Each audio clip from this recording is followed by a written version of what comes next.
नमस्कार दोस्तों, आप देखना शुरू कर चुके हैं यूथ ऑफ तिरहुत सच्चाई आप तक। ई किसान भवन साहेबगंज में रबी महाअभियान 2022 के अंतर्गत कृषि प्रौद्योगिकी प्रबंधन अभियान चलाया जा रहा है, जिसमें बिहार सरकार जिला कृषि पदाधिकारी एवं बिहार सरकार अनुमंडल कृषि पदाधिकारी उपस्थित थे एवं बहुत सारे गणमान्य व्यक्तियों एवं मेहनती किसान भाइयों उपस्थित थे। साहेबगंज क्षेत्र के जिला परिषद राजेश सहनी भी उपस्थित थे। इस कार्यक्रम के अंतर्गत दलहन खेती करने के लिए किसानों को बताया जा रहा था, क्योंकि विगत कुछ वर्षों में दलहन की खेती में भारी गिरावट आई है। इसी को बढ़ावा देने के लिए यह कार्यक्रम चलाया जा रहा है। तो अब जो प्रबोधन है हम खेसारी कर सकते हैं। और खेसारी के बारे में एक मेरा कहना है कि बड़ी ही र्यूट ब्लॉक है। खेसारी के लिए ना आपको बहुत पानी के लिए मारामारी करना है, ना खाद की आवश्यकता है। आप इसको डाल दीजिएगा, ड्रॉट कंडीशन में, सूखे की अवस्था में भी खेसारी आपको अच्छा प्रोडक्शन दे जाता है। तो एक समय था जब खेसारी बहुत होता था। आज के डेट में खेसारी की समझिए कि पैदावार हो ही नहीं रही है। हो रही है तो कुछ पार्टिकुलर गंगा के जो किनारे वाले बेल्ट है वहां पे हो रही है। तो हमें अपने फसलों में विविधीकरण लाना है। थोड़ा मैटर से मैं दूर जा रहा हूँ। जैव उर्वरक जो है, ये जो राइजोबियम कल्चर है, ये राइजोबियम कल्चर अलग अलग स्ट्रेन में आता है। उसका अलग अलग मतलब जो सूक्ष्म जीव है उसका भी स्ट्रेन है अलग। चना के लिए अलग है, मूंग के लिए अलग है, मसूर के लिए अलग है। तो ये क्या करता है कि जो वायुमंडलीय नाइट्रोजन है उसको फिक्स करता है।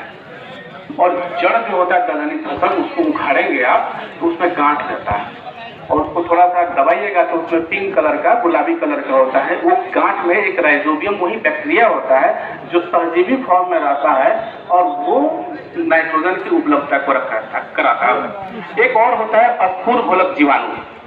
जितनी हम उर्वरक का प्रयोग करते हैं उतना हमारा उर्वरक पौधों को मिल नहीं पाता है, वो जमीन में फिक्स हो जाता है। जैसे हम डीएपी डालते हैं तो सारा डीएपी हमारा पौधे को नहीं मिल पाता है, वो जमीन में चला जाता है और वो फिक्स हो जाता है। वो क्या करता है, ये जो स्फुरघोलक जीवाणु है जिसको फॉस्फेट सोल्युबल बैक्टीरिया या पीएचडी कल्चर मार्केट में नाम पे आता है, वो बहुघुलनशील रूप में है या जो ऐसे कॉम्प्लेक्स रूप में है उसको ये तोड़ता है, घुलनशील फॉर्म में बनाता है और तब हमारे पौधों को मिलता है।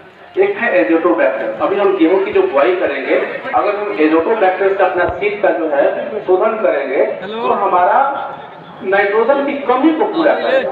तो आपको बोल दिया है कि राइजोबियम कल्चर, पीएचडी कल्चर और ये आपका एजोटोबैक्टर है, और धान के केस में एजोस्पाइरिला है। ये सब क्या करता है, सप्लीमेंट का काम करता है और हमारी रासायनिक उर्वरक की आवश्यकता को कम करता है और वायुमंडलीय जो नाइट्रोजन है उसको फिक्स करता है और हमारे पौधों को उपलब्ध करता है। अब जीरो टिलेज की हम बात करेंगे तो जीरो टिलेज अब धान की कटनी हो रही है। देखिएगा, सभी लोग जो हसुआ से धान की कटाई करते हैं उनका खेत प्राय साफ रहता है। आपको सावधानी बरतना है कि उसमें खरपतवार नहीं हो।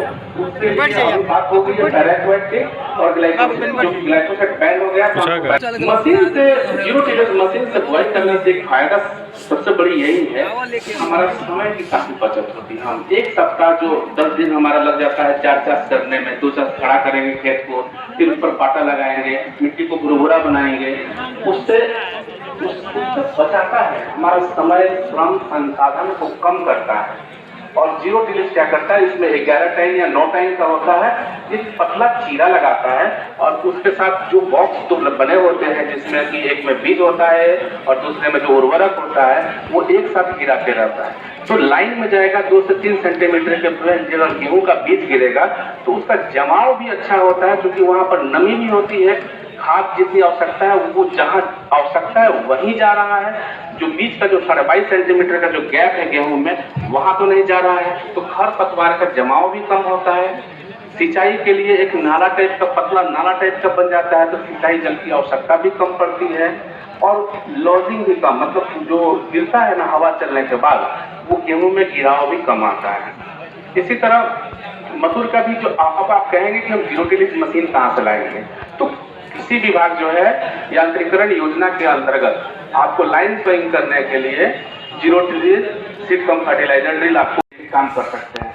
और ये अंकल जी का एक पोस्टर जो है जमीन से इतनी ऊंचाई पर काटता है, तो वहाँ खरपतवार की मतलब जो अवशेष बचेगा उसकी समस्या